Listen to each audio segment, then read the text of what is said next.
আজকে আমরা সিলেট বোর্ড 2024 সালে আসা চলতরিত অধ্যায়টি থেকে এই সৃজনশীল প্রশ্নটির সমাধান দেখব। এখানে দুইটা দৃশ্যকল্প দেওয়া আছে। দৃশ্যকল্প 1-এ একটি বর্তনী দেওয়া আছে। দৃশ্যকল্প 2-এ বলা হয়েছে রিমির বাসায় প্রতিদিন একটি 60 ওয়াট 220 ভোল্টের বাতি 5 ঘন্টা চলে এবং 3টি 40 ওয়াট 220 ভোল্টের বাতি 6 ঘন্টা চলে। 80 ওয়াট এবং 220 ভোল্টের একটি ফ্যান 12 ঘন্টা চলে। প্রতি ইউনিট বিদ্যুতের মূল্য 5.30 টাকা। গ নম্বর প্রশ্নে জানতে চাইছে দৃশ্যকল্প 1-এর আলোকে বর্তনীর মূল তড়িৎ প্রবাহ নির্ণয় করতে হবে, অর্থাৎ তোমার এটার তড়িৎ প্রবাহটা বের করতে হবে। দৃশ্যকল্প 2 হতে অক্টোবর মাসে বিদ্যুৎ অফিস থেকে রিমির পরিবার 325.31 টাকা বিল প্রাপ্ত হলে বিলের সঠিকতা নিরূপণ করো। অর্থাৎ এই দৃশ্যকল্প 2 থেকে যে কত টাকা বিল আসে মাসে সেটা আমাদের বের করতে হবে।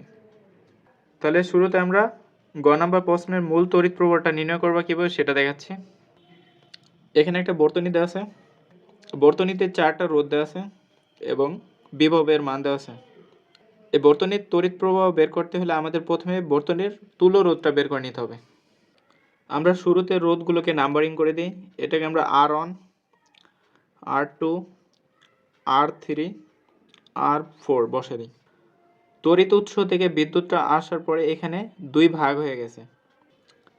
যদি রাস্তা আলাদা হয় সেক্ষেত্রে সমান্তরালে হবে, আবার রাস্তা যদি একই থাকে সেক্ষেত্রে শ্রেণীতে সমবায় যুক্ত হবে। এই যে R1 এর R2 এর মধ্যে রাস্তা একটাই, তাহলে R1 এবং R2টা শ্রেণী সমবায় যুক্ত আছে।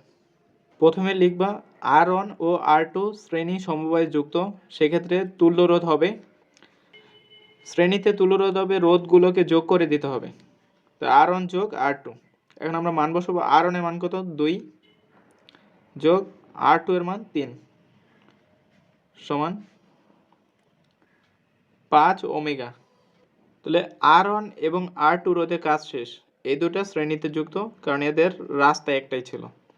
এখন মূল তড়িৎ প্রবাহটা দুইটা রাস্তা দিয়ে গেছে, তো একটা রাস্তা এদিকে গেছে আর একটা রাস্তা এদিকে গেছে। তাহলে এই দুইটা রোধের পরিবর্তে বর্তমানে আমাদের তুল্য রোধ হচ্ছে RS5। মূল তড়িৎ প্রবাহটা দুইটা পথ দিয়ে গেছে, RS এর মধ্যে দিয়ে গেছে, আরেকটা হচ্ছে R3 এর মধ্যে দিয়ে গেছে। সেই ক্ষেত্রে RS এবং R3টা সমান্তরালে আছে। এখন লিখবা RS ও R3 সমান্তরাল সমবায় যুক্ত, সুতরাং আমরা সমান্তরাল সমবায় যুক্ত হলে সূত্র জানি 1/RP সমান 1/RS প্লাস 1/R3। তাই সমান্তরালের ক্ষেত্রে সূত্র 1/RP সমান 1/RSটাকে একবার লিখছি প্লাস 1/R3। RS এর মান বসাবো 5 প্লাস R3 এর মান কত, R3 এর মান 4 ওমেগা। এখন এই দুটাকে লসাগু করবা,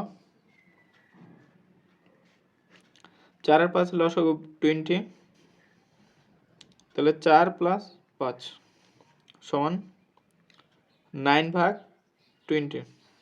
1/RP এর মান পেলাম 9/20, তাহলে RP সমান সমান হবে, এটাকে উল্টাই দিব, 20টা উপরে চলে যাবে, 9টা নিচে চলে আসবে এইটা। তাহলে এই বর্তনী থেকে আমরা R1, R2 এবং R3 কাজ শেষ করছি। একটা তুল্য রোধ পেয়েছি RP 20/9। এখন আমাদের রোধ বাকি আছে শুধু R4। তো এখন R4 এবং এই যে এখানে যে বিন্দুটা, এই বিন্দুর যে তুল্য, তাহলে R3 আর RS এই দুটার তুল্য রোধ হয়ে গেছে RP, আর RP এর মান আমরা পেয়েছি 20/9। RP এর বিদ্যুৎ এবং R4 এর যে বিদ্যুৎটা সেটা কিন্তু একটা রাস্তাতে যাচ্ছে, সেক্ষেত্রে এরা শ্রেণীতে যুক্ত। এখন আমরা RP এবং R4টাকে শ্রেণী সমবায় যুক্ত হবে। RP R4 শ্রেণী সমবায় যুক্ত, সেক্ষেত্রে আমরা RS সমান লিখব RP প্লাস R4। এখন RP এর মান বসাবো, RP এর মান পেয়েছি 20/9 প্লাস R4 এর মান বসাবো, R4 এর মান কত 2 ওমেগা।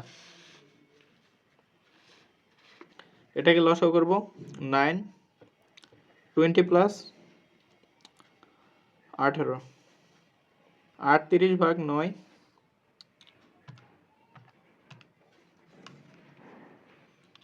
4.22 ওমেগা। এই যে এখানে যে আমরা মানটা পেলাম এটা হচ্ছে বর্তনীর তুল্য রোধ সুতরাং লিখবা যে বর্তনীর তুল্যরোধ এত। সুতরাং লিখবা বর্তনী মোট তুল্যরোধ হচ্ছে RS সমান 4.22 ওমেগা। আর আমাদের বর্তনীর বিভবের মানটা দেওয়া ছিল, বর্তনীর বিভবের মান দেওয়া ছিল 12 ভোল্ট। এখন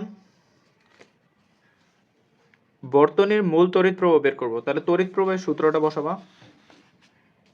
তড়িৎ প্রবাহের সূত্র কি জানো?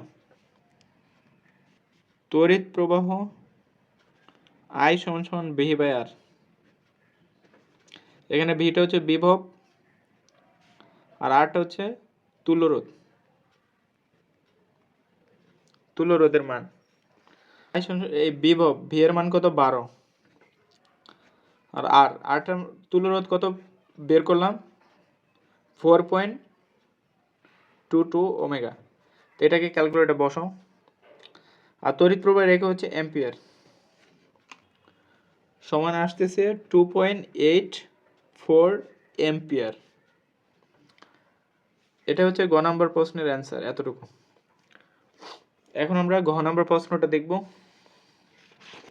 এই ঘ নাম্বার প্রশ্নে আমাদের অক্টোবর মাসে কয় টাকা বিল আসছে এটা দেখানো হয়েছে। আমরা একটা কাজ করব, আমরা উদ্দীপকের আলোকে আসলে অক্টোবর মাসে কয় টাকা বিল আসে এটা আমরা যাচাই করব। এখান থেকে আমাদের প্রথমে ব্যয়িত শক্তিটা নির্ণয় করে নিতে হবে। 60 ওয়াটের একটি বাতি 5 ঘন্টা চলে, তাহলে 5 ঘন্টা চলে একটি বাতির ব্যয়িত শক্তিটা বের করব। আগে প্রথম বাতির ব্যয়িত শক্তিটা নির্ণয় করব।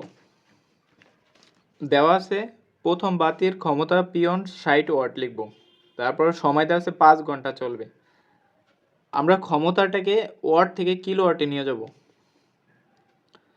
তাই ওয়াট থেকে কিলোওয়াটে নিতে হলে আমাদের এই ওয়াটটাকে 1000 দিয়ে ভাগ করে দেব।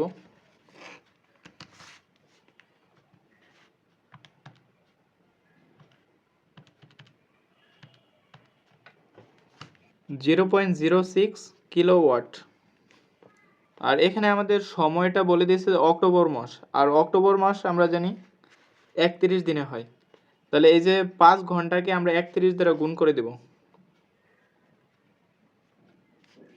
155 ঘন্টা। তারপর আমরা লিখব প্রথম বাতির ব্যয়িত শক্তি। ব্যয়িত শক্তির সূত্র হচ্ছে ক্ষমতা গুণন সময়, W সমান PT। আর এই ব্যয়িত শক্তির একক হচ্ছে কিলোওয়াট আওয়ার। তাহলে যে P এর মান আমরা কিলোওয়াটে নিয়েছি 0.06 গুণন সময়, সময় কত? 155 ঘন্টা, 9.3 কিলোওয়াট আওয়ার এটা আসতেছে। এখন আমরা এই যে 3টি 40 ওয়াটের বাতি 6 ঘন্টা করে 1 মাস চলবে, তাহলে এই 3টি বাতির ব্যয়িত শক্তিটা আবার বের করব। তাহলে এখানে 3টি 40 ওয়াটের বাতি 6 ঘন্টা করে চলবে, তাহলে এখানে 40 ওয়াটটা আসলে একটা বাতির ক্ষমতা হচ্ছে 40 ওয়াট। যেহেতু 3টা বাতি বলছে, তাহলে আমরা এই 40কে 3 দ্বারা গুণ করে দিব, ওয়াটে চলে যাবে। তাহলে আমরা 3টা বাতির মোট ক্ষমতা পাবো, আর 3টা বাতির মোট ক্ষমতাকে আমরা কিলোওয়াটে নিয়ে যাব। সেজন্য 210কে 1000 দিয়ে ভাগ করে দিব, কিলোওয়াটে চলে যাবে। তারপর এখানে 6 ঘন্টা করে চলছে প্রতিদিন, তাহলে অক্টোবর মাস 31 দিনে, তাহলে 6কে 31 দ্বারা গুণ করে দিলে 186 আসবে। তাহলে 3টি বাতির ব্যয়িত শক্তিটা হবে, প্রথমে লিখব 3টি বাতির ব্যয়িত শক্তি। এখানে আমরা W2 দিব, এটাকে P2 দিব, এটাকে T2 দিব। আমরা প্রথম ক্ষেত্রে সবগুলোকে অন দিছি, W1 P1 P1, এভাবে আমরা নাম্বারিং করে দিব। তাহলে P2 এর মান কত? P2 এর মান পেলাম 0.21 কিলোওয়াট ইন্টু 186। আমরা এককটা সবার শেষে বসে দেবো, কিলোওয়াট আওয়ার। 39.06 কিলোওয়াট আওয়ার আসতেছে। একটি বাতির ব্যয়িত শক্তিটা বের করলাম এবং 3টি বাতির ব্যয়িত শক্তি বের করলাম। এখন অবশিষ্ট আছে 80 ওয়াটের একটি ফ্যান 12 ঘন্টা চলে, তাহলে ফ্যানের ব্যয়িত শক্তিটা বের করব। তাহলে ফ্যানের ক্ষমতা দেওয়া ছিল 80 ওয়াট, আমরা লিখব P3 এর মান 80 ওয়াট, আর এটাকে আমরা কিলোওয়াটে নিয়ে যাব, 1000 দিয়ে ভাগ। তারপর সময় দেওয়া আছে 12 ঘন্টা, আর অক্টোবর মাসে বলছে, সেজন্য এই 12কে আমরা 31 দ্বারা গুণ করে দিলে 372 ঘন্টা হবে। ফ্যানের ব্যয়িত শক্তি, এটাকে আমরা W3 ধরছি। তাহলে P3 ইন্টু T3, P3 মান কত? ক্ষমতা ফ্যানের হচ্ছে 0.08 ইন্টু 372 কিলোওয়াট আওয়ার। তো এটাকে ক্যালকুলেটরে বসালে আসবে 29.76 কিলোওয়াট আওয়ার। আমরা একটি বাতি 5 ঘন্টা এবং 3টি বাতি 6 ঘন্টা এবং একটি ফ্যান 12 ঘন্টা চলাতে তিনটার আলাদা আলাদা করে ব্যয়িত শক্তি আমরা বের করছি। প্রথম বাতির ব্যয়িত শক্তি আসছে 9.3 কিলোওয়াট, পরবর্তী 3টি বাতির ব্যয়িত শক্তি আসছে 39.06 কিলোওয়াট, আর ফ্যানের ব্যয়িত শক্তি আসছে 29.76 কিলোওয়াট। এখন আমরা মোট ব্যয়িত শক্তিটা বের করব। তাহলে W1, W2 এবং W3টাকে যোগ করে দেব। W1 এর মান 9.3 কিলোওয়াট প্লাস W2 এর মান 39.06 প্লাস W3 এর মান 29.76। টোটাল ব্যয়িত শক্তি আসতেছে 78.12 কিলোওয়াট আওয়ার। আর আমরা জানি যে 1 কিলোওয়াট আওয়ার সমান 1 ইউনিট। ঠিক আছে, 1 কিলোওয়াট আওয়ার সমান 1 ইউনিট। তাহলে আমরা এইটা সমান বলতে পারি 78.12 ইউনিট। আমাদের প্রশ্নে উদ্দীপকে বলে দিচ্ছে যে প্রতি ইউনিট বিদ্যুতের মূল্য 5.30 টাকা। তাই প্রথমে লিখবো যে 1 ইউনিটের মূল্য এত টাকা। প্রথমে লিখবো যে দেওয়া আছে 1 ইউনিট বিদ্যুতের মূল্য 5.30 টাকা। সুতরাং আমরা যেই কত ইউনিট বের করছি এত ইউনিটের মূল্য কত হবে এই টাকা দিয়ে গুণ করে দেব। 12 ইউনিট বিদ্যুতের মূল্য, তাহলে 78.12 ইন্টু 5.30 টাকা। দেখবো কত আসে। 414.036 টাকা। তার মানে আমাদের অক্টোবর মাসে যেটা বিল আসছে ওইটা আসলে সঠিক নয়। আমাদের সঠিক বিল হবে 414.06 টাকা। তার মানে আমাদের আসলে বিদ্যুৎ বিল হওয়া উচিত ছিল 414.036 টাকা, কিন্তু আমাদের বিদ্যুৎ বিল আসছে 325.31 টাকা। এই টাকাটা আসলে সঠিক নয়, এটা নিচে লিখে দেবা। ভিডিওটা ভালো লাগলে অবশ্যই লাইক দিবা, আর পাশাপাশি মাহমুদ টিউটোরিয়াল ইউটিউব চ্যানেলটা সাবস্ক্রাইব করে ফেসবুক পেজটা ফলো দিয়ে দিও।